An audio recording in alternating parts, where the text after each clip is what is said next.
Hello, everyone. Welcome back to Maritime SoftwareHub, the People podcast. Today, I'm joined by Ben Hillary, the Managing Director of Commodities People. Really excited to have you on the show today, Ben. Thank you so much for agreeing to join. How's everything going with you? Yeah, all lovely over here. Thanks. Yeah, as I say, we're having a bit of a heat wave over here in London, but apart from that, we're managing well. It's good. Excellent. How about you? Good. Yeah, very well. Thank you. Yep. Still loving life over here in the States. And Good. it's been super exciting getting to kind of learn more about businesses, specifically on the maritime and the Yeah. commodity intelligence space out here and still tracking things closely in Europe. So great to have you on the show. And thank you, everyone, for tuning in again. Today, we're going to dive into, I guess, how businesses can get the best ROI from events and how Ben and his team can help track buyer sentiment with their data to help vendors maximize the returns from events and part of their commercial strategy. So Ben, perhaps if you could give us a quick overview of who you are and what you guys do.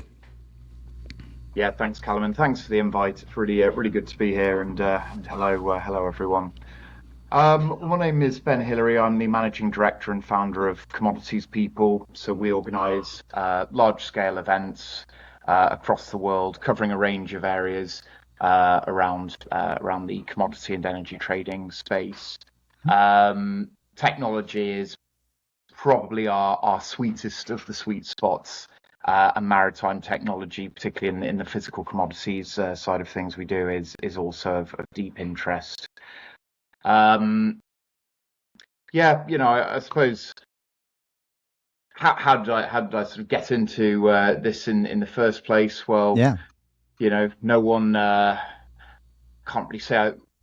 As a young lad, I always aspired to be a commodity and commodity technology event organizer, um, but obviously didn't. So moved to London when I was after university. Got the first job I could, which just happened to be in the event space, and of that, commodity trading was a part of that. Worked for them for a few years. Realised that I could certainly do it a lot better than they were at the time. So that's what got me into it in 2009. I suppose what kept the interest, what kept me hooked, really. I think it's just a fascinating space, commodities. I think it combines so many different interesting areas. It's Yeah. deeply varied. Everything from, as you say, the maritime financing, uh, you know, rice, power, oil, whatever, everything. It's really varied. It's a really successful space. I think it always fascinates me when talking to people outside the industry just how little they understand about it, and how, if you're eating a packet of crisps or something, chances are that a lot of those ingredients have gone through the hands of, ADM or Bunge or Cargill or someone like that who they've never heard of before. And at the same time, you have the major commodity traders who, the Vitols and the Glencores and stuff, who are just some of the most highly profitable companies in the world. Um, and also just, it's a bit of a cliche, and I suppose everyone says it's about their own industries after a while, but I really find the people absolutely brilliant in this sector.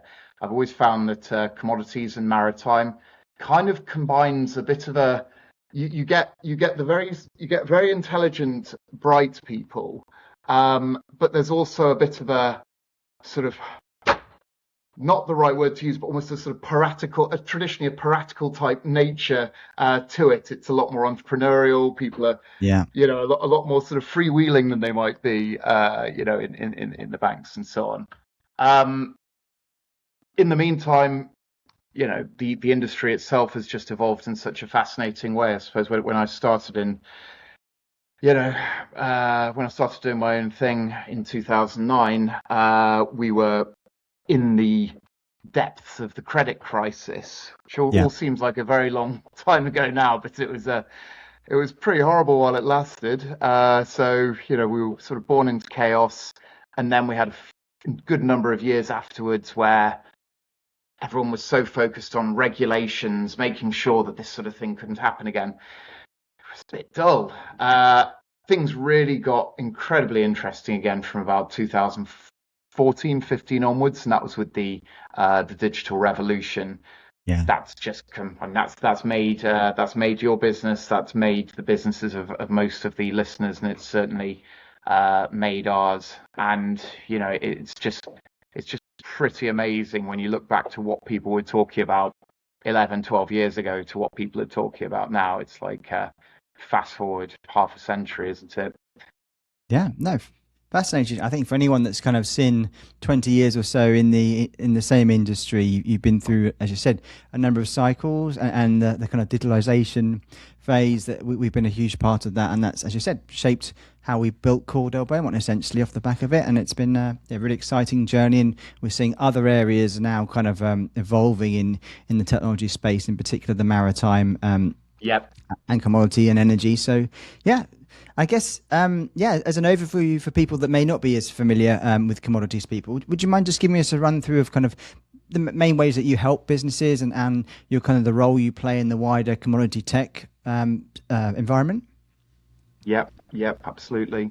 So, we work closely with a number of leading maritime tech companies, the likes of Sea, Vesson, RightShip, Windward, a wide range of tech providers in the space. So hopefully some of the listeners will be quite familiar with us already. Because I suppose that, we are a very neutral platform. We sit at a very neutral platform, a very neutral voice at the heart of the commodities industry. We organise large-scale events ranging from sort of 500 to 2,500 people in, across various locations in the US, Europe, Dubai, and Singapore. We also organise a number of closed-door executive sessions. So for those who maybe have less interest in broadcasting their message, their communications to a wider audience, but instead want to spend time with, a small group of decision makers. We do a lot of that. That's interesting. Um, yeah, technology is absolutely at the core of what we do. We work with hundreds and hundreds of exhibitors, primarily technology providers. We identify them. We've got a global team, ranging from the Far East to the US. They're constantly, looking at the market, identifying technology providers who we think would be of interest for the attendees to our events. And then on the other side, we connect them with the tech buyers to our events. We've Yeah. got a large team whose job it is to just day in, day out be securing senior technology buyers to attend our events, and to meet with a range of technology providers.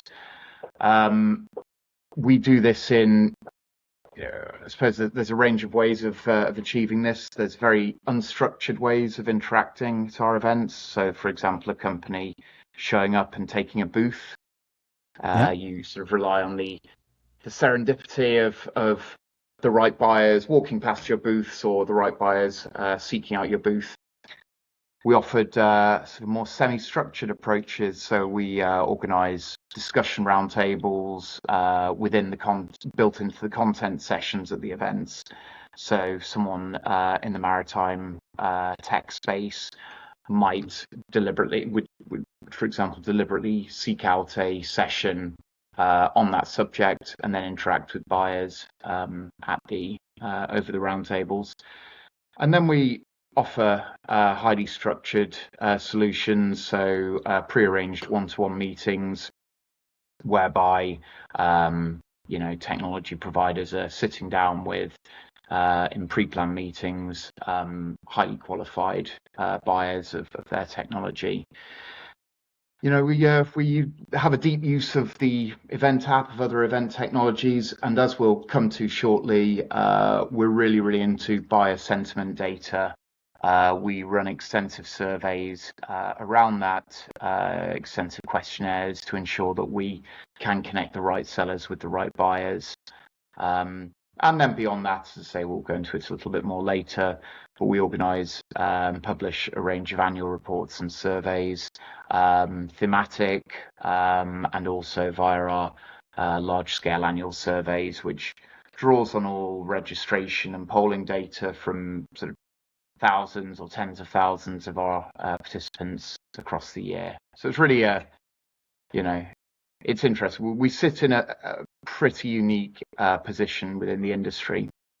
Yeah, fascinating. I think the fact that so much more than just hosting a gathering of people and businesses is, in a way, you're almost being a broker to try and connect the right type of vendors with the right type of buyers, which is fascinating. And you talked about the buyer sentiment there from your data that you're capturing.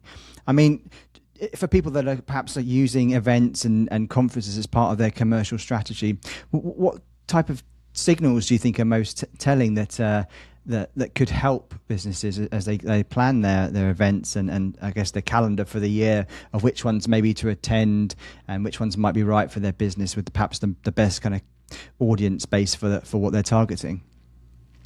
Yeah, well, I suppose on the data, the buyer sentiment data, so looking at that separately, first of all, we've been collecting detailed data on what buyers, what the commodities industry is looking to purchase, what their drivers are for the last 5 years now. We combine that with proprietary data we collect on site via audience polls, via ad hoc surveys, and so on and so on, and it just creates some really interesting intelligence that we can be supporting the technology vendor community with. I think firstly, if you look at how that's evolved over the last 3 years, we've really seen that buyer sentiment in maritime and logistics technology, it's really transformed from a desire to simply modernize administrative tasks into really a demand for mission critical strategic resilience. Yeah. Go back a few years ago, and half the professionals were identifying manual tasks as sort of the weakest link in the supply chains. The focus then really shifted towards interoperability as a lot more technology platforms came onto the market, but were also almost operating in isolation from each other. That was holding back things like innovations like electronic bills of lading. We've had the growing pressure to decarbonize, which, again, looking at our data, historically, an incredibly high number of firms have stated that they are unprepared for. If we look at our most recent survey released in that space, what we're seeing as a real growth area is the broader function of execution logistics is now the number one business area which participants are expecting to be disrupted by digital innovation. So we've got about 45% of the participants saying that. So what does that mean for the listeners here? Really three big opportunities that I'd say are coming out at the moment. The sort of real-time geopolitical resilience. We've got in our recent survey, 72% of risk leaders citing political supply chain disruption as their top threat. So buyers need proactive defense mechanisms, intelligent risk engines that are providing early warnings on vessel deviations, corridor reliability, sanctions intelligence, inland logistics delays. The whole ESG and sort of CBAM side of things remains, really, really, really important, particularly those within Europe. And AI is obviously the flavor of the month, the flavor of the year, the flavor of the next decade or so. Excellent, Ben. Thank you for running through that. And yeah, I guess, yeah, sorry to just kind of dive in and cut you off a little bit. But in terms of, I mean, our customers and clients that we work, and also for myself, we regularly attend events. And I'm always kind of thinking about how do we get the best ROI for our events. And it'd be really interesting to understand from what you see from businesses that seem to get it right each time, what do they do kind of before the event, during the event, kind of post event, to really kind of help set themselves up for success? And I guess any mistakes maybe people can try and avoid. Yep, yep. It's a fantastic question. So the old expression, proper planning prevents poor performance. Okay. Couldn't be more true here. Getting involved with these events is a significant investment, not necessarily in terms of just paying to exhibit or sponsor, but you've got your booth design, the opportunity cost of time out the office. It can be a really immense investment, and it does. It's quite sad sometimes where you see companies who've gone to all that trouble and then have not. The execution isn't quite in line with, I suppose, their vision and strategy. Some practical tips. Um, Proactive evaluation of the attendee list and the Yeah. event app. Definitely not by spammy generic messaging. That's awful. That's a turn off for a lot of the attendees. But actually through highly targeted outreach, pre-event by multi-channels. I personally recommend to my clients, if you see someone you like on the delegate list, you know, uh, uh, go after them by land, sea, and air.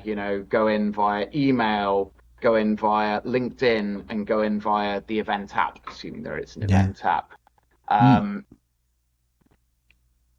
and on the subject of the app, that's the next recommendation. App. Most decent events these days should have event Yeah. apps, particularly if they're of any scale.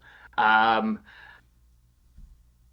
the organizer gets the event app, and the organizer assumes everyone else does, but actually there's often many layers to it. Our event app, for example, which is quite a common one, Grip, we integrate all of the buyer sentiment data we gather in the run up to the event into this app.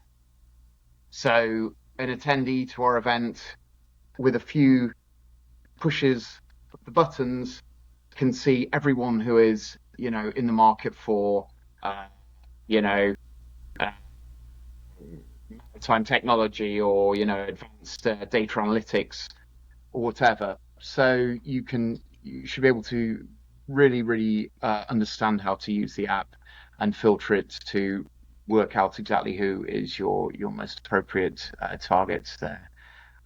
Use interaction opportunities. Again, we build interaction throughout the event. We have roundtables built into the sort of content sessions. So don't just stand behind the stand, be engaging via the content wherever possible. Invite clients, and most importantly, invite those clients who are absolutely obsessed with your product. Mm. Pay for those clients to get to the event if you can, because um, one casual conversation from one of your clients singing your praises is going to be worth far more than any sales presentation you could ever give. Yeah. Attractive stand doesn't need to be some insane high-end construction or anything like that, but you know it always does seem a waste if a company's gone and spent $20,000 on exhibiting, and then they've just spent $30 on a roller band and a table. Yeah. Um, it doesn't necessarily really do you justice, and it really doesn't do you justice if you're then next to your competitor who has gone a bit more all out. Doesn't have to be deeply expensive, but beware being underprepared on that side. Engaged sales team. If there's one thing that makes me want to cry, it's when if I'm walking around the exhibition and there's a couple there and there's some salespeople on the stand looking down on their phones. Yeah. That's you need to ensure that the sales team is really, really proactive. If there's not if the traffic isn't there at that moment, they should be going into the conference sessions, engaging with people there. They should be actively scoping out the floor. They should be looking at what collaborations they could have with other exhibitors. But they certainly shouldn't be just sitting there on their phones. I do feel sometimes, let's say this is thankfully it's rare, but sometimes you do really see there's a disconnect between marketing and sales. Marketing has the vision on the sponsorship, and then a few days before, a couple of sales people are told you're going to this event, and that's it. So Yeah. so there are a few points. So I suppose at its core, it's also really, really understand what ROI really looks like for you, and target your activities accordingly as far in advance as possible. Some sponsors, it might be a case of we just want to get as many demos as possible, and we want to increase brand visibility. So in that case, yeah, you're going to get that through exhibiting. You are just going to, by the volume of people on the floor, as long as you're, hopefully following some of those points I mentioned earlier, you are going to get a good flow of demos and traffic. If, on the other hand, you see return on investment as actually engaging with a very specific group, for example, if you say, right, I'm only interested in, there's 1,000 attendees here and there's 20 chief information officers from major commodity traders, and I want to meet them.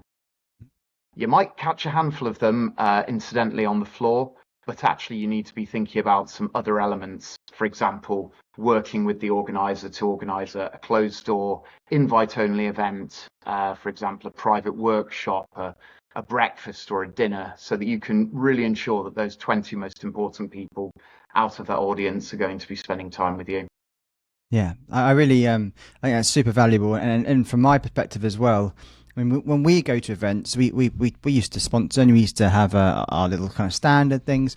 And I always found with my team, if we actually go in, sit in amongst the round table sessions, listen to the audience and the leaders there, you learn because you get to learn more about the industry and what the perspectives are. And the best conversations we had were actually nearly always at those round tables. 100%. Yeah, they kind of get a feel for your character, what you know about the industry, and that you are just generally interested.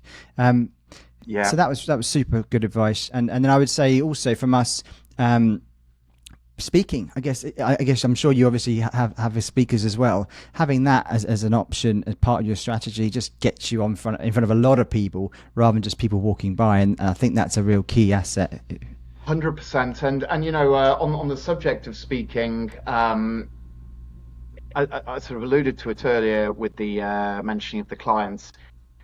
Some organisers will just say you cannot get up and sort of do a sales demo, on the main stage, and that's that's the right thing to do, not just for the organizer to sort of protect the integrity of the content, but actually for the sponsor themselves. You might think that it's a sort of quick win to, okay, well, I had 30 people in the room listening to the demo I gave, but to guarantee you, if you can get that buyer who really loves what you do up on stage talking about how amazing you are, that's 10 times more powerful than you talking about how amazing you are. Yeah, and it's not an easy thing. I totally get it, but it's one that can really supercharge a sponsor's participation in any event. Yeah, no, it's great. Okay, fantastic. All right then, yeah, and I guess so you ran through common mistakes. I think just being prepared, and I see it all the time as well at events. You get kind of salespeople head down, as you said.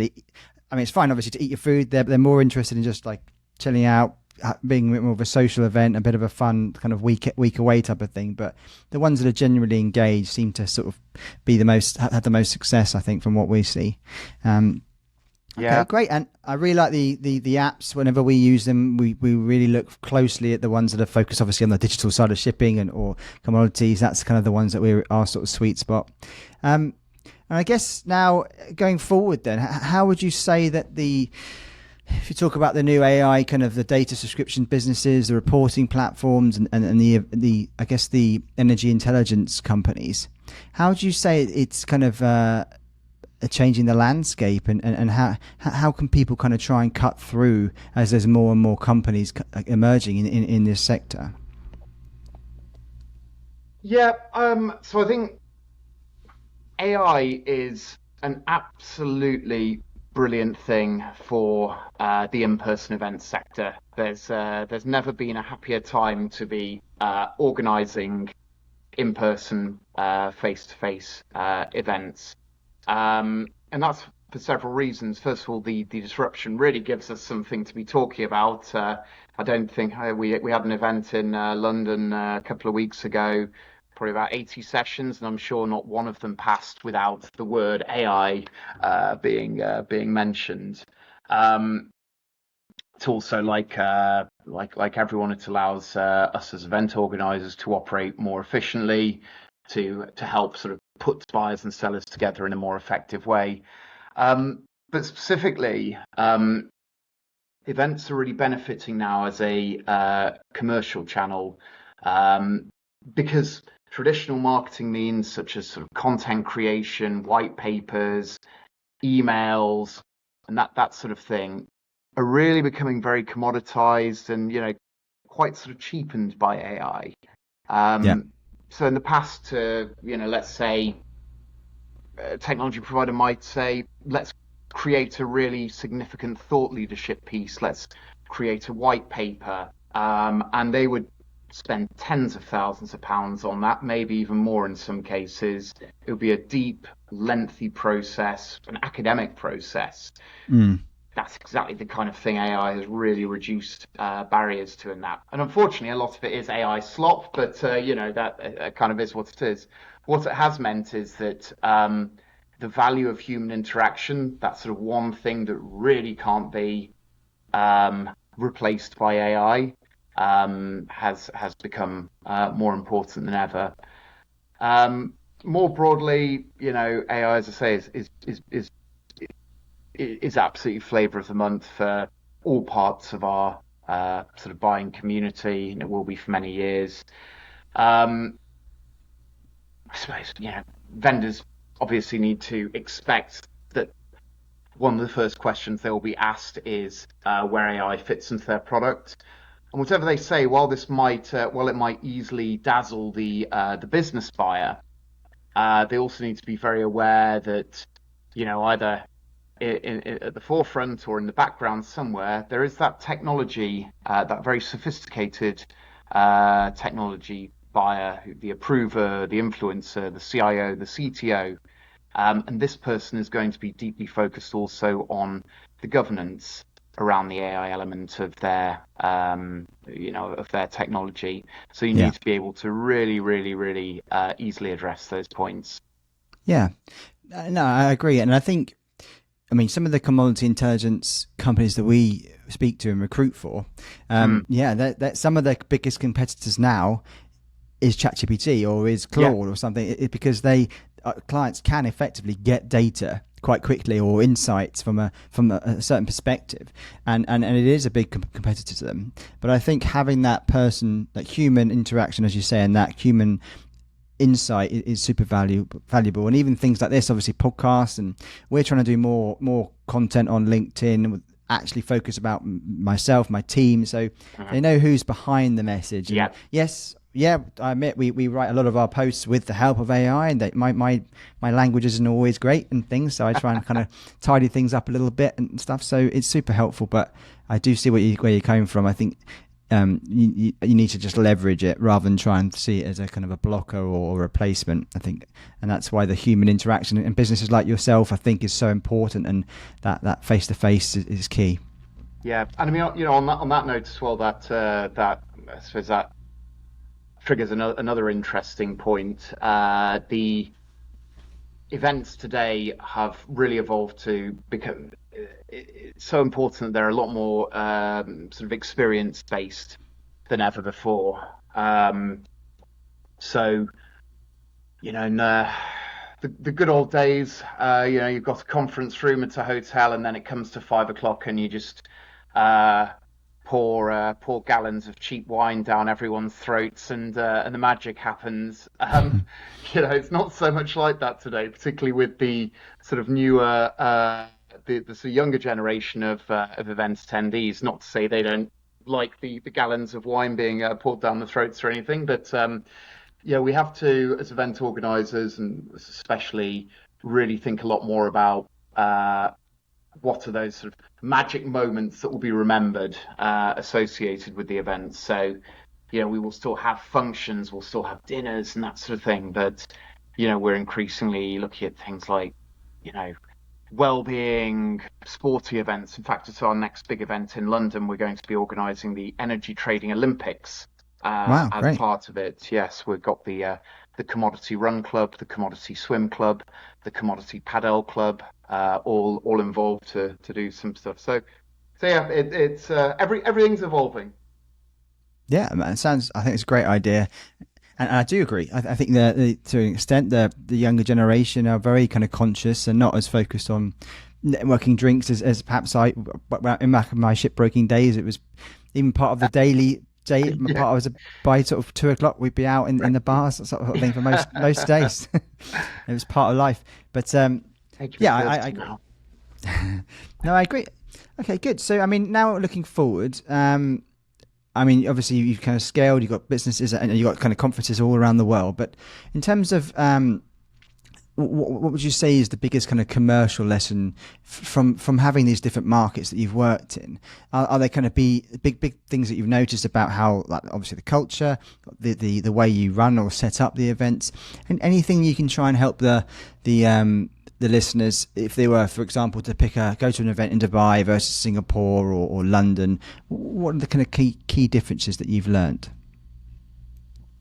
I suppose you know, I suppose what I've sort of learnt in building the events business across these different markets, and again, it should be obvious, but I think it's continually overlooked. And even though we're in a very digital environment, and we're chatting here, and you're over in Florida and all that, but nothing beats local connections and on the ground relationships, Hmm. particularly once you start everywhere, really. Our business has absolutely thrived in the US, and I know so many other European-based event companies who've just struggled and struggled and struggled. Why have we been so successful in the US? Because in 2021 we did a merger with a small US-based event organizer who had decades of relationships, in the sort of energy and commodities area.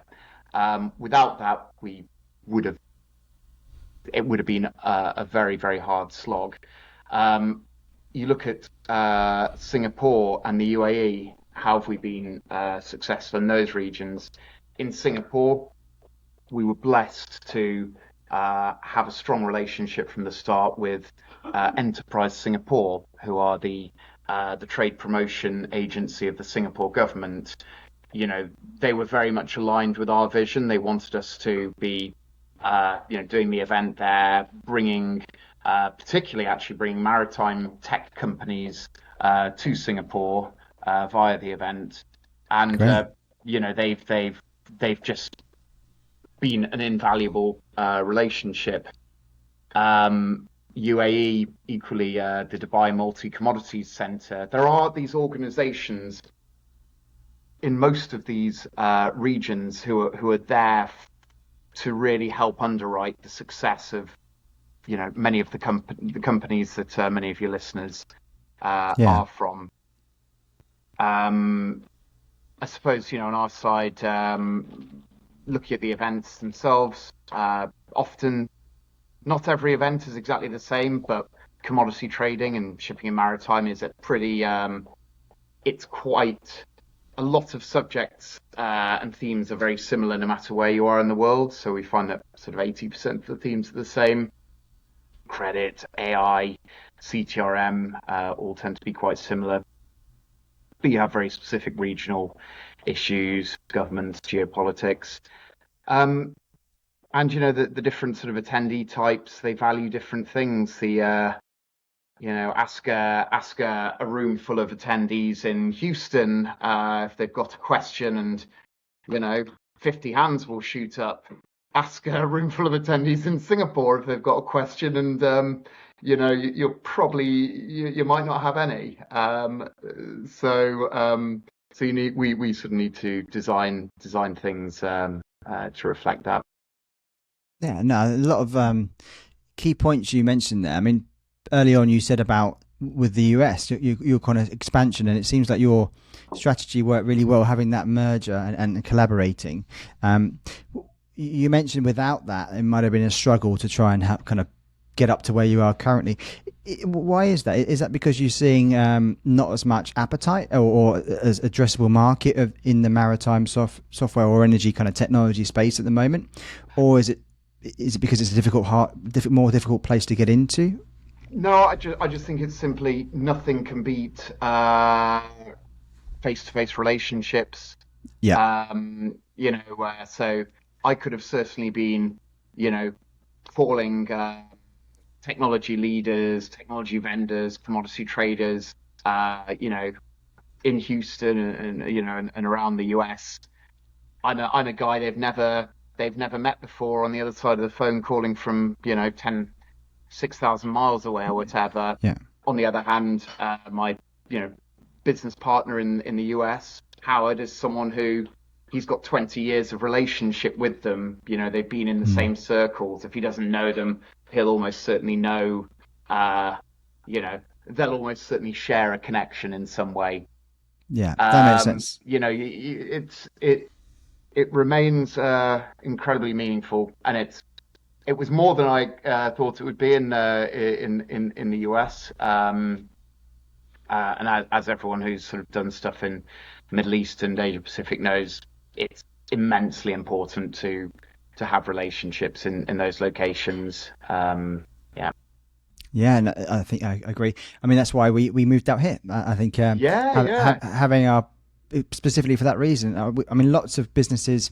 I mean, we help in a way, kind of either European companies hire commercial professionals in North America or in Europe, or vice versa. If North American businesses are looking to recruit and expand their go-to-market team in Europe, we help them with that as well. And what the question they ask regularly is, can we hire someone in the UK or Europe that can then sell into North America? And yes, we can help with that, but the best success cases are exactly as you say. If you have somebody in Houston, New York, Boston, or Miami to an extent, and these pockets of where the clients and end clients are, is so much more valuable, and that's I completely agree. So that makes sense to me. And with Singapore, for example, they have the Ministry of Manpower. They have a lot of investment in the tech space. So do you find that regions with that kind of political and sort of I guess more of a focus on innovation helps promote the events and things you're running? Absolutely. Every time I interact with so the one that sort of brings it all together in my experience is Enterprise Singapore. So they work with many different sort of parts of the Singapore government. They have a specific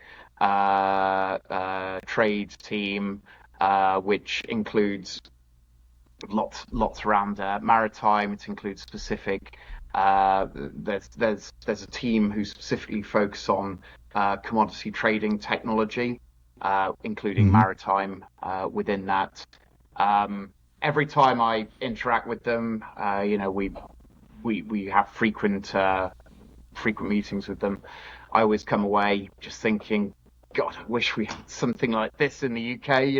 I've been organising events in the UK for over 20 years, and I just feel like UK government just doesn't really care. But there's Singapore, literally rolling out the red carpet, doing everything to ensure that you're as welcome as possible, and that the event's as successful as possible. And as I say, if any of the listeners are interested in uh, finding out more about that, I'm always delighted to connect them with the right people in Enterprise Singapore who can certainly talk about how they can, help support any expansion plans they've got in the region.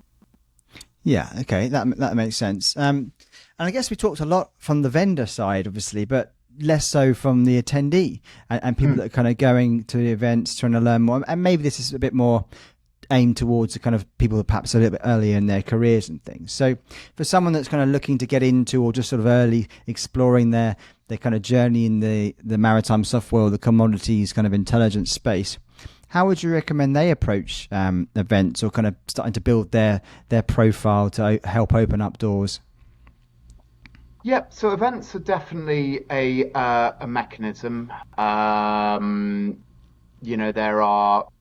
There's free, particularly once you get to sort of larger scale events, the expos, they might be free to attend or offer very reduced rates for Mm. students and early stagers. Um, Never be afraid to reach out directly to the event organisers to see if there's any way of getting involved if it's not that clear. Do be aware that if the event is positioned as a sort of a high level executive closed door summit, it's probably unlikely that the organizer will, roll out free invitations, whereas, a larger scale industry expo is more likely. When going, really do your research. A lot of exhibitors do use events as a means to support recruitment. So find out in advance, you know, which exhibitors are going to be there, connect with the right people in advance.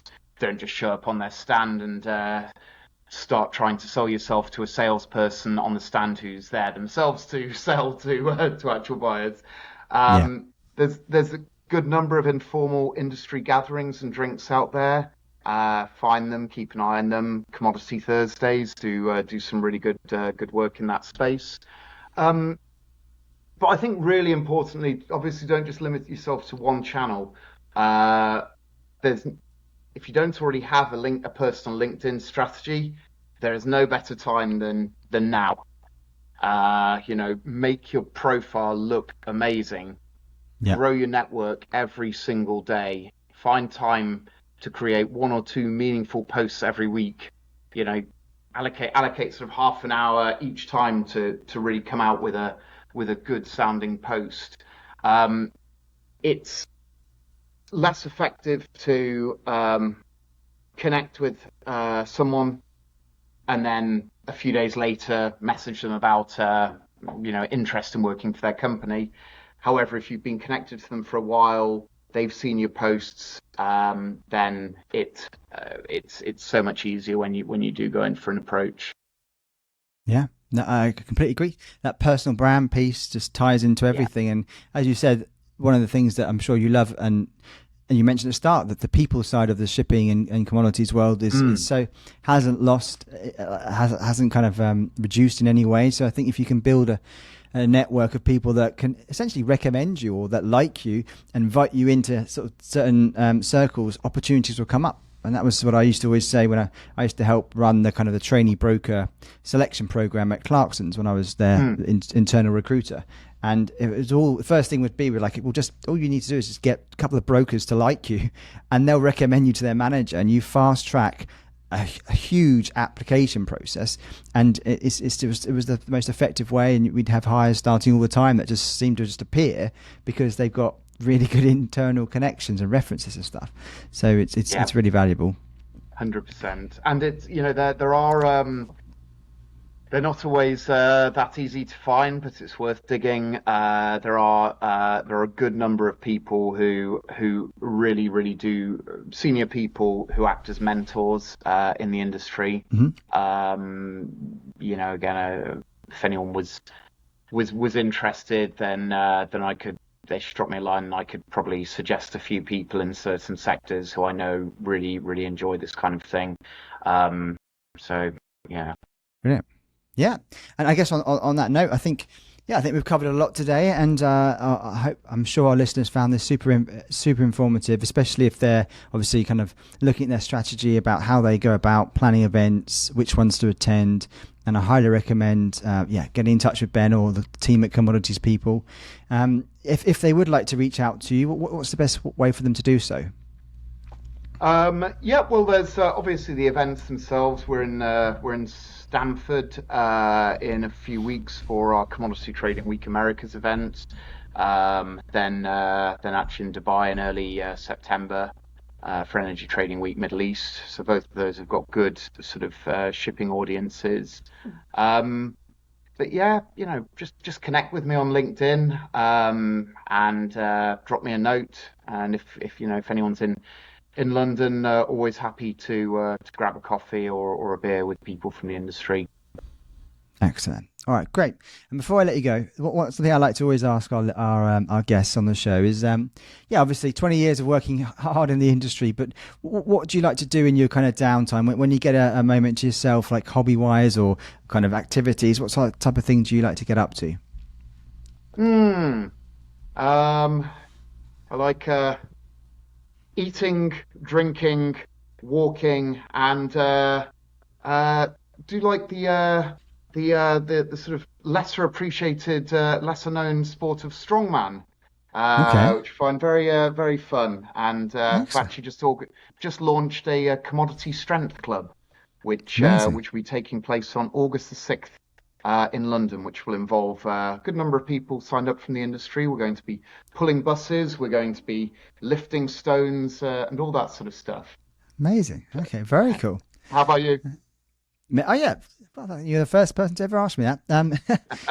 Put me on the spot there. I love Formula One. I obviously watched that really closely throughout the season. We've got two kids. I spend a lot of time out here with them, and running, bicycling, cycling, whatever you call it. Play guitar. Used to play a bit drums, so love my classic rock and country music. Now I'm here, so just immersing myself in the US sort of culture and lifestyle essentially. So it's been fun. Yeah. All right, Nice. great. Well, thanks so much, Ben. Yeah, I'm sure everyone really enjoyed this session, and thank you for everyone for tuning in and listening to the end. Really appreciate it. We'll type up our notes and put some links to Ben and the events coming up, and we'll look forward to speaking again soon. Lovely.